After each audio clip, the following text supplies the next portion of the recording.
Hello people of this galaxy, this is Isaac here and welcome back to Isaac Reviews 2023. The Marvel Cinematic Universe has been stuck in quite a rut recently, with Phase 4 being a massive letdown and Phase 5 having a really rough start. And with people's faith continuing to dwindle in the franchise, one movie was revealed to provide a spark of hope amid all the mediocrity: Guardians of the Galaxy Volume 3. The first two Guardians of the Galaxy movies are easily two of the MCU's best movies, and it's easy to see why thanks to their hilarious humor, excellent character development, and heartbreaking emotional moments, coupled with them having some gorgeous CGI, but I've always had a difficult time determining which one I liked more. Ultimately, I'd say Volume 2 is slightly better than the first one thanks to it having an immensely better villain, better shot composition, and Yondu's death never failing to make me bawl my eyes out, but the first one's also great with its humor, characters, and the actors' chemistry, so obviously you could expect me to have trouble naming the better movie. Oh yeah, and I guess I should also bring up the Guardians of the Galaxy Holiday Special, which was honestly pretty good. I mean, after dealing with all the other garbage from Phase 4, I'm glad that Werewolf by Night, Black Panther Wakanda Forever, and this were at least able to end it off on a high note. But focusing on the Guardians Holiday Special, I liked how relatively low stakes it was compared to the first two films, where we get to see just how fantastic both Drax and Mantis can be together on their journey to kidnap Kevin Bacon.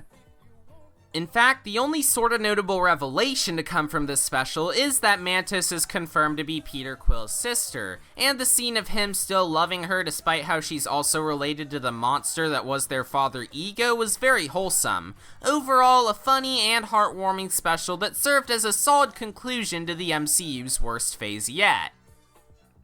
And I haven't even touched upon the horribly beautiful mind that brought us the Guardians movies in the first place, James Gunn. He directed and wrote the first two, but was fired after the threequel was announced due to some edgy jokes he made on Twitter several years ago. So Gunn jumped over to DC and casually made one of the best superhero movies in recent memory before Disney and Marvel rehired him to finish what he started. And after all that, he went back to DC to become the head of the new DC Cinematic Universe, much to the chagrin of a lot of Zack Snyder zealots who don't seem to appreciate the fact that James Gunn's movies are actually fun and entertaining. Now that I've given you all my thoughts on the Guardians franchise up to now and a history lesson on its director, let's turn our attention to Volume 3. Considering what I said earlier about Marvel's more recent output, I was actually really excited to see this one. I mean, when you take into account how consistently good the franchise has been up to now, it seemed like the odds were in this one's favor. I saw it on Friday, and well, it was something alright, so let's talk about it. For this movie, Peter Quill is still mourning the loss of his former flame Gamora, who was killed by her father Thanos in Infinity War, and even though she has a variant introduced here, remember this is the multiverse saga, said variant has really bad anger issues and has no memory of the Guardians' past adventures. However, once Rocket Raccoon's tragic past finally catches up to him, it's up to his friends to save him from the High Evolutionary in a mission that could see the end of the team.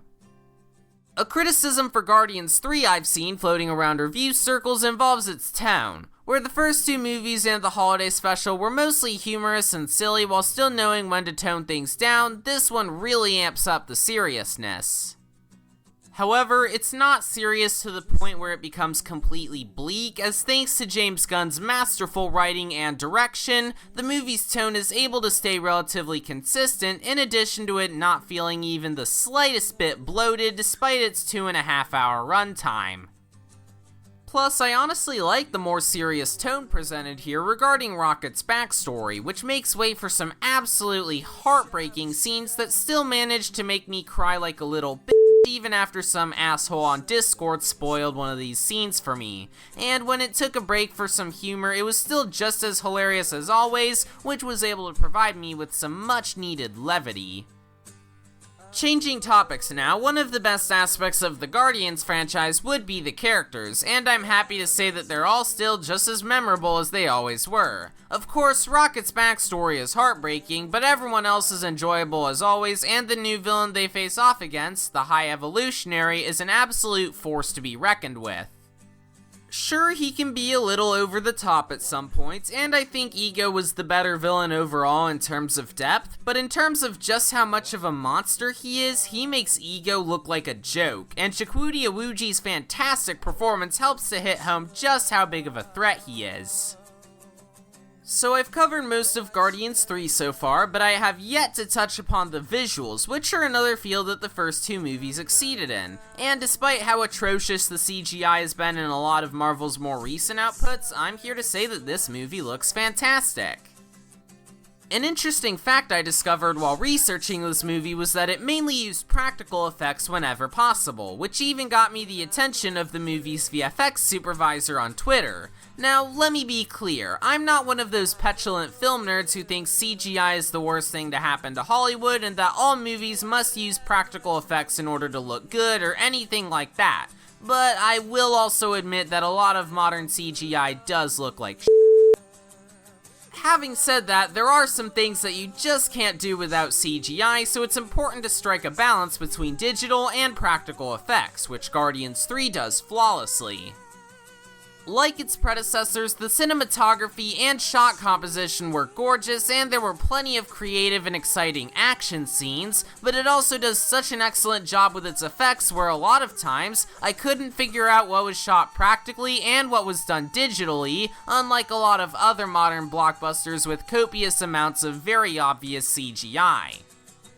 And of course, not only are Marvel themselves guilty of this, but a lot of other studios are as well, so seeing how Guardians 3 handled its effects was refreshing and probably a relief for a lot of the VFX artists working on it who were probably burned out from all the other Marvel stuff they've had to do. Well, it looks like now I've run out of major stuff to talk about while still avoiding spoilers, so in conclusion, Guardians of the Galaxy Volume 3 is the perfect conclusion to a perfect trilogy. It supplies some gorgeous visuals, exciting action scenes, laugh-out-loud humor, gut-wrenching emotional scenes, and a satisfying conclusion to the Guardians' arcs. Obviously, if you like the first two movies, you'll also like this. And if you're one of the many people who's lost faith in the MCU, while this may not win you back, there's still no harm in checking this out. And if you're planning to stop watching the MCU after this, then this is a good stopping point.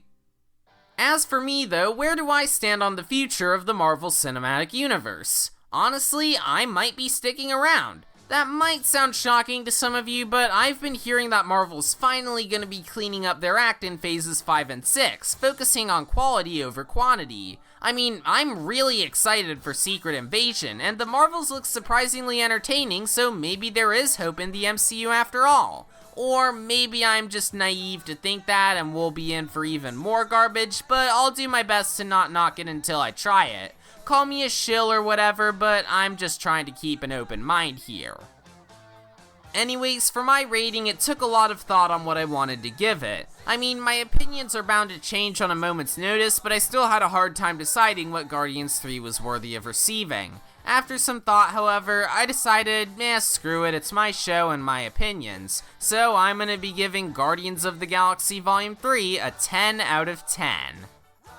And hey, I'll be rewatching it with my family next weekend, so maybe it'll be even better on my second viewing. Maybe I could have also waited until then to write this video, but whatever. Also, Fast X will probably be my next review. I don't really care for it, but I'll probably still watch it anyway. Thanks for watching this episode of Isaac Reviews 2023. Be sure to like and subscribe for more content like this, and I'll see you all next time. Bye!